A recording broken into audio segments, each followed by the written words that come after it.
Your city, your news. From the campus of the University of Nebraska at Omaha, this is the Omaha News.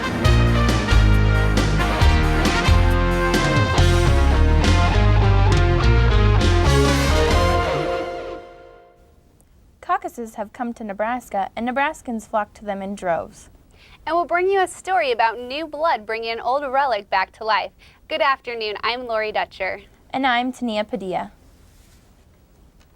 Classes won't be canceled at UNO tomorrow.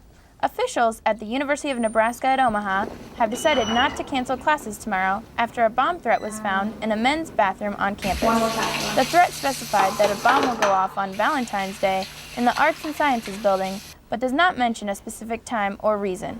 The decision not to cancel classes was made after campus officials consulted the Omaha police and the FBI. Nebraska gave more fuel to the Barack Obama campaign fire. He won Nebraska's first ever Democratic caucus with 68% of the vote. The Nebraska Democrats website says over 38,000 people participated. The turnout exceeded all expectations. Marjorie Sturgeon reports. The line outside Papillion La Vista South High School went all the way down the sidewalk. The school was the only caucus site for Sarpy County where 24,000 Democrats are already registered. A common theme began to show throughout the day. The registration was to start at noon. It is now 12:27, 3 minutes from the scheduled time to start the caucus. However, be patient. Change takes time. Registration tables, seating arrangements, and just where to go were all points of confusion. The Sarpy County Democratic chair addressed the crowd. My name is Burke Summers, and I'm the one that you can blame for this fiasco. I never anticipated that in Sarpy County we could have this many people come out here. The same thing happened at other caucus locations. First there was the chaos in the entryway where we were. Chris Crothers was a volunteer like this one at the Ralston Middle School location. And chanting broke out one side to the other. The Hillary people were shouting Hillary, Hillary, and Obama's people were shouting yes we can, yes we can. And As for the undecided, one of them would convince a delegate in the uncommitted section to join them. Their big cheer would go up. for Nebraska's first caucus, participants and volunteers seemed to be satisfied, even excited for November when their patience just might pay off. Our intention is to keep the energy level up from now through the November election date. For the Omaha News, I'm Marjorie Sturgeon. The Nebraska Democrats also set up an absentee process, which many people did not know existed. Sarpy County Chairman Burke Summers also says that there were far fewer Republicans in Sarpy County after the caucus took place. The Nebraska caucuses weren't the only important votes this week. Washington, D.C., Virginia, and Maryland all held their primaries yesterday. On the Democratic side, Barack Obama swept all three states. In Maryland, Obama won with 59% of the vote, while Clinton only took home 37%. In Virginia, Obama took an even stronger lead with 64% and Clinton had only 35%. Washington, D.C. gave Obama a whopping 75% of the vote and left Clinton with a dismal 24% of the vote. Obama also took the lead in delegates after last night's primaries with 1,223 delegates, but the race is still tight with Clinton having 1,198 delegates. For any one candidate to win the nomination on the Democratic side, they must capture at least 2,025 delegates. On the Republican side, things are looking good for Senator John McCain. McCain, like Obama, also swept all three states and looks to be the inevitable winner of the Republican nomination. In Maryland, McCain grabbed 55% of the vote, while Mike Huckabee only managed 29% of the vote. Virginia gave John McCain a 9-point lead over Huckabee with 40% of the vote, leaving Huckabee with only 41%. McCain had a huge victory in Washington, D.C. with 68% of the vote, while Huckabee could not even manage to get 20%. McCain is the clear leader when it comes to delegates. He has well over 800 delegates, while Huckabee only has 241 delegates. On the Republican side, it only takes 1,191 delegates to win the nomination. It's a dying area, but it was put to use one more time for a historic event. Guy White reports on the first presidential candidate to campaign in Omaha in years. Long lines of fans around the Civic Auditorium would normally mean a rock concert or a basketball game. But just days before the Nebraska Democratic Caucus, local band Bright Eyes was only an opening act for the real rock star of the night. Senator and presidential candidate Barack Obama came to inspire the people of Omaha to caucus Saturday, bringing the support of his entourage, Iowa Governor Chet Culver and Nebraska Senator Ben Nelson. With the Civic's use dwindling, Omaha Mayor Mike Fahey is glad to see that the venue is all but dead. It's a wonderful old venue that for years I didn't think would ever get filled up again.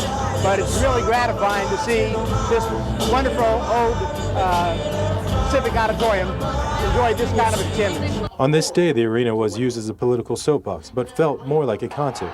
In anticipation for the senator to speak, the crowd chanted his name, his slogans.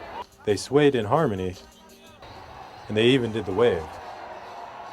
This Free to the Public event had a sellout crowd, with everyone wanting one harmonious message. For the Omaha News, I'm Guy White. The Civic Auditorium will also be used Friday and Saturday, where the UNO Maverick hockey team will face off against the Bowling Green Falcons. Also at the Sarpy County Caucus site, amid hundreds of Democratic voters, Richard Carter took the opportunity to declare that he is running for Congress. Anymore. We need a new generation of leadership to step forward and actually lead. And that is why today, I, Richard Carter, am declaring my intentions to run as your representative in the United States Congress. Carter will run against incumbent Lee Terry for the 2nd District in Nebraska. He's an economics professor at Metro Community College and a member of the Air Force Reserve. Coming up next, we will find out what students are spending their loan money on after they get their leftover loan checks. Months after the Westroads shooting,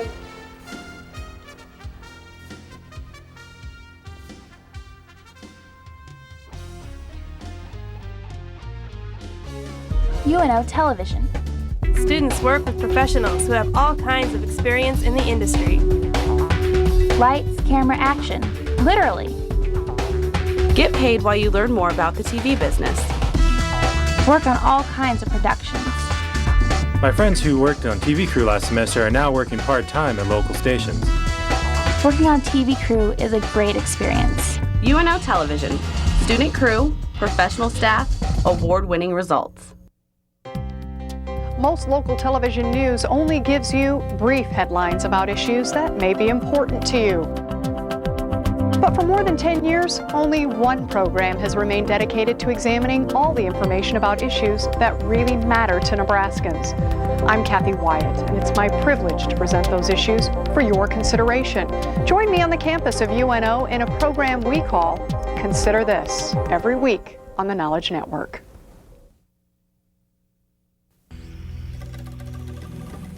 If your days get out of control, reset your attitude by setting your radio to KVNO, Classical 90.7.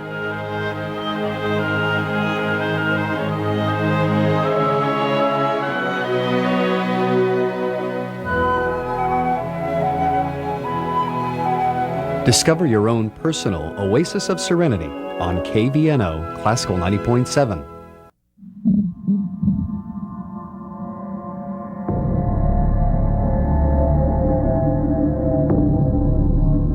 Drugs, crime, prostitution, hunger. Visit yesomaha.org and donate to Youth Emergency Services. Help take homeless kids off the streets before something else does.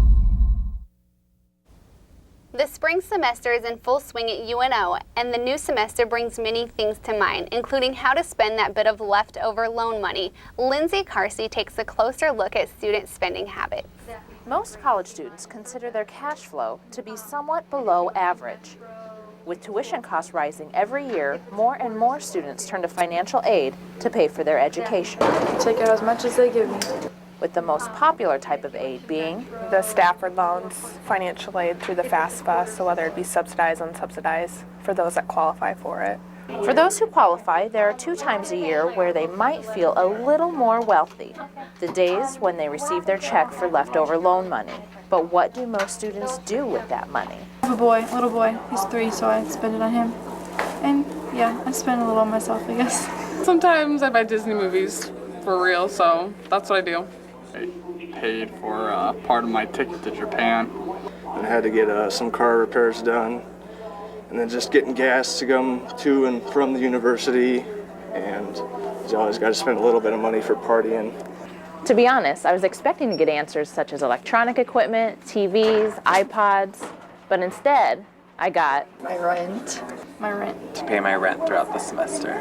I would apply it towards either your loans that you have out currently, whether it be maybe some book purchases. That's what I would say students should use it for versus the fun stuff, because it is money that they'll have to pay back eventually. So, overall, seems that UNO students are pretty responsible. For the Omaha News, I'm Lindsay Carsey. For more information on financial aid for college students, visit fafsa.ed.gov. Despite the lost wages of the writers, there are much worse things going on in the economy right now. The city of Detroit is leading the nation in home foreclosures. 4.9% of all the homes in Detroit are in some form of default or foreclosure. That is almost 5 times the national average. Researchers attribute this high rate of foreclosure to a combined effect from the slumping housing market and rampant unemployment. The Hollywood writers' strike has finally ended, and the networks and movie industry are in a rush to put out new material. The strike, which lasted 3 months, came to an end Tuesday after Guild members overwhelmingly voted in favor of ending the strike. Writers made a deal in which they would receive a portion of the money made from internet distribution of their works. The last writers' strike in 1988 resulted in over $500 million in lost wages. Soon, your view of 24th Street will be changing.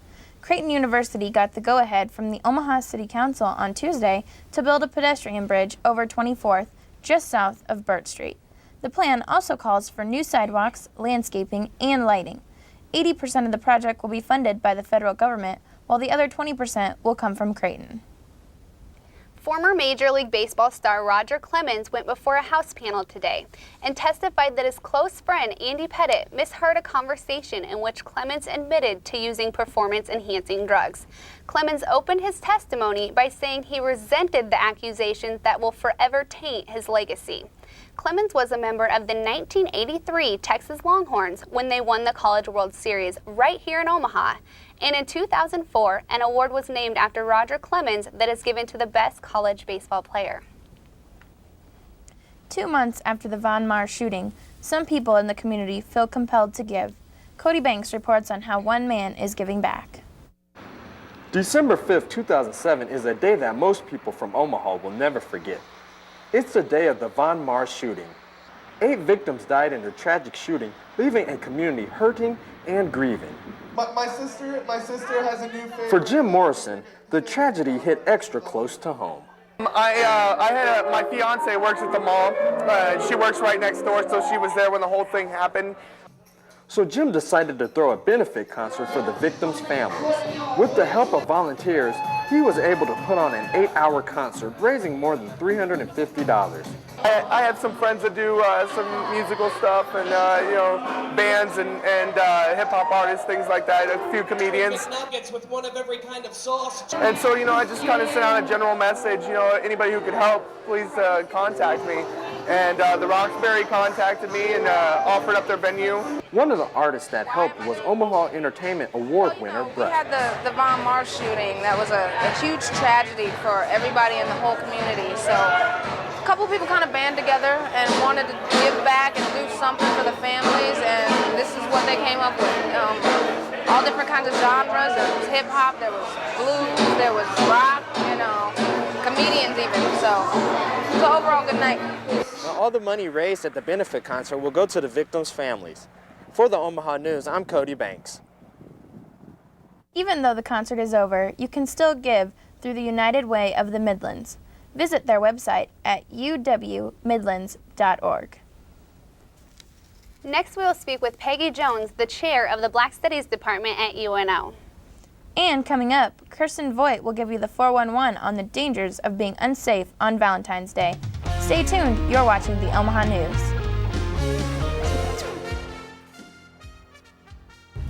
Take a look at UNO and you'll find a school that can pretty much be everything to everyone. We have that big city feel and a sense of community that creates a close, friendly campus. Our professors and resources contribute to our great reputation in the city and the region.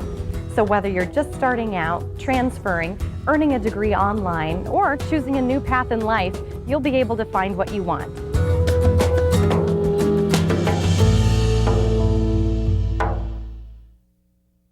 Hello, Mav fans. I'm Tori Pantalian. Join me each month to catch all the news on all the sports at UNO. Watch Maverick Sports right here on the Knowledge Network.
She has a background in visual arts and has exhibited work across the United States.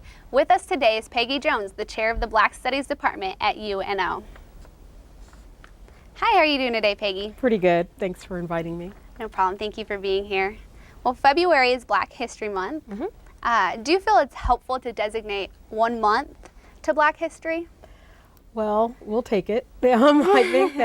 I think though, it's, in Black Studies Department, if people are familiar with our department at all, we are clearly talking about the contributions of African descended people throughout the year. So, but I do think Black History Month, just as a lot of other commemorative type times like Women's History, Poetry Month, all kinds of things, it helps draw our attention. All right. If you were designing a 1 month course about Omaha's Black history, what events would you make sure to cover? Well, interestingly enough, right now at the Loves Jazz and Art Center at 24th and Lake, there's an amazing exhibit. There's actually 3 different exhibits, I believe, right now. One is actually, it was done by the executive director, Neville Murray. He did it about Malcolm X, who was born here in Omaha, and it's got different historical images of Malcolm X. There is another exhibit that talks specifically about the history of the black people in Omaha, and especially in the 60s in times of a lot of political challenges. And it's done by a photographer at the Omaha World Herald. And then lastly, there is an actual exhibit by Omaha artists at the Loves Jazz and Art Center. I actually do have some pieces in it, so it seems self-serving to say it. And I think also if it was just a 1 month, I'd also strongly encourage people to take advantage of the local theater with the John Beasley Theater. Yes. There's a play, Gem of the Ocean, which is set in 1904 in a Pittsburgh boarding house. And it really wonderfully encapsulates both what it was like and what were the challenges for African Americans during that time. There are characters who were previously, like in their lifetime, slaves. One is an Underground Railroad conductor named Solly Two Kings. Aunt Esther is a character who's shown up repeatedly in August Wilson's pieces. And she is actually as old as the oldest African in America. So it's a really amazing play, and it's one of those, it's the first play in his series of his 10-play cycle of African American life. So that's wonderful to see local Omaha artists performing in the plays as well as seeing the artwork. Definitely. But I'm biased. I'm an artist. So. There you go. You got to put a little plug out there. Absolutely, absolutely. This is the final term for Senator Ernie Chambers, the only African American to ever be elected to Nebraska legislature. Now what?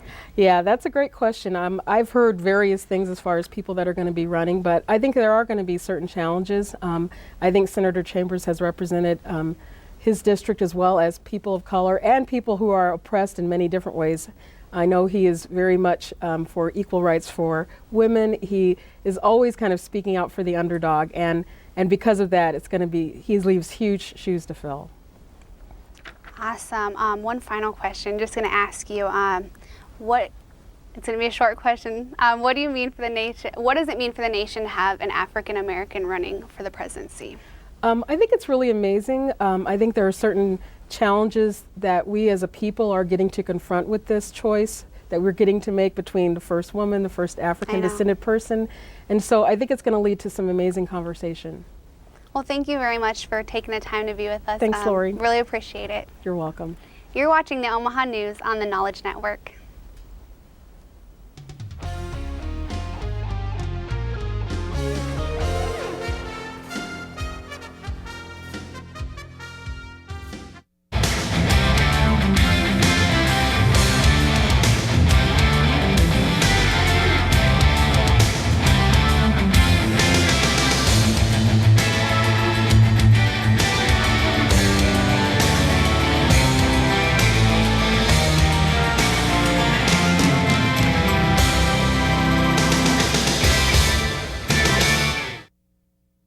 UNO Television.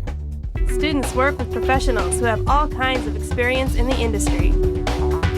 Lights, camera, action. Literally. Get paid while you learn more about the TV business. Work on all kinds of productions. My friends who worked on TV crew last semester are now working part-time at local stations. Working on TV crew is a great experience. UNO Television. Student crew, professional staff, award-winning results.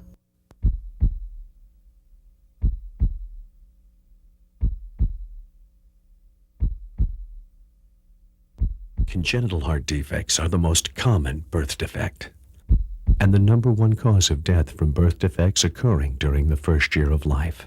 Help save little hearts. Support the Midwest Heart Connection. Go to MidwestHeartConnection.com. Little hearts, big miracles.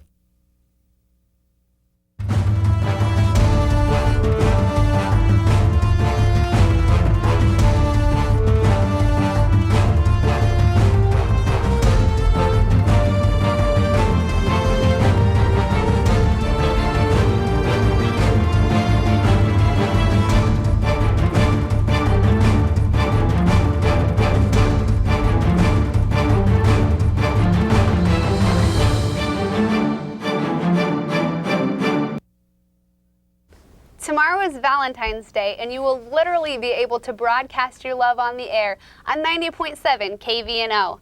For a donation of $35, you can dedicate a song to your Valentine. The event is called Love is on the Air and will run from 7 a.m. to 6 p.m. tomorrow. So we thought it was a good opportunity for our loyal listeners to share the love with KVNO and also with the special people in their lives at the same time. For more information, you can contact KVNO at 559-5866. With Valentine's Day around the corner, love is in the air. However, you may get more than you thought from your Valentine this year. Kirsten Voigt has more.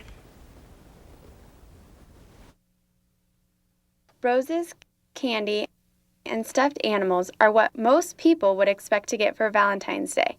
But those who don't practice safe sex could get a sexually transmitted disease. Marcia Adler, the coordinator of Student Health Services, says the most common bacterial infection that we see is chlamydia. That's the most common in Nebraska, that's the most common in Omaha, and that also is a college student kind of disease. Adler also says that gonorrhea is on the rise from where it was 3 years ago. There are also viruses such as herpes, genital warts, and the human papilloma virus that are prevalent in the community. We do here at UNO have the Gardasil vaccine available, so we talk to students about the whole aspect of of well women and preventing genital herpes. Students can go to Student Health in the Milo Bale Student Center and get tested and treated at a very reasonable price. The best way to protect yourself from STDs, besides abstinence, is to always use protection. For the Omaha News, I'm Kirsten Voigt. Marcia Adler also says that women should ask their physician for the STD test at their annual exams. Males can also go to a physician or student health services to receive an STD test. STDs aren't the only thing you have to worry about this Valentine's Day. Officials at the FBI warn that there may be a destructive computer virus in those friendly Valentine's e-cards that you get. The virus, known as the storm worm, has been known to target holidays by attaching itself to links that claim to take you to an e-card. From there, it infects your computer with a Trojan horse and uses it to infect other computers. Government scientists have found a new way that HIV attacks the body. The discovery could lead to new treatments of the virus. The new method of attack involves a receptor that helps guide the virus to the gut, where it stages its attack on the immune system. Scientists have known for years that the virus rapidly invades the gut, but they were not sure of the mechanism that got it there. The findings were reported Sunday in the online edition of Natural Immunology. For the first time ever, a beagle has won the Best in Show at the Westminster Kennel Club Dog Show. Uno, the beagle, took home the prize after making it to the final round with 3 other breeds that had never won the prize: an Akita, a Weimaraner, and an Australian Shepherd. The other 3 types of dogs in the final round were a standard poodle, a Sealyham Terrier, and a toy poodle. Next week on the Omaha News, we'll take a look at the potential changes to Nebraska's seatbelt laws. And we'll profile the group Nebraskans for Peace. For all of us at the Omaha News, thanks for watching.